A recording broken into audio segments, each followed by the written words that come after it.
Sometimes you just never get to learn the why of things, you know? And that's the case with Milton Sipalo from Zambia, who was a serial killer and rapist known as the Lusaka Strangler. He was never tried, never convicted. We'll never know his true victim count, and we'll never know why. We won't know why he murdered at least 29 women between January and September 1980, including a pregnant woman whose fetus also died. We won't know whether he had victims leading up to January that we knew nothing about. We can't make any educated guesses either because he was never assessed by anybody. What we do know is that one brave woman who managed to escape Sipolo's attacks returned to the site of the attack with police.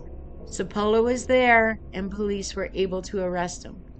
While police were escorting him from his cell, though, he managed to break free of them and make his way to the roof of the police station where he jumped to his death.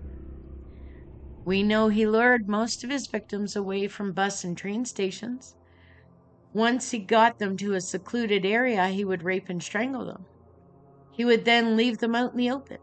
Some of the women had mucus and foam around their noses, and some were surrounded by coins or bottles. All of his victims were Lozi or spoke the language, and most were traveling. Their IDs were usually left on their bodies, making them relatively easy to identify. When officials realized they had a serial killer or group of killers on their hands, they instituted a mandatory curfew, warned women with ads and posters, and interviewed all the known sex offenders in the region. They increased patrols as well, and they planted female undercover officers at bus terminals, but Sipolo never contacted them.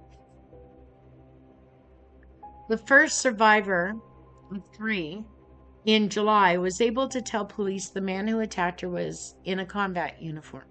She fought hard for her life and managed to get him to flee just as security guards were responding to her screams. The second survivor would say much the same thing.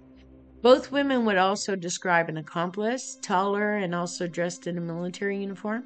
That man was questioned, and since it was unknown whether he participated in any of the rapes or murders, or what happened to one particular woman who was known to have been lured away by him, they had to let him go.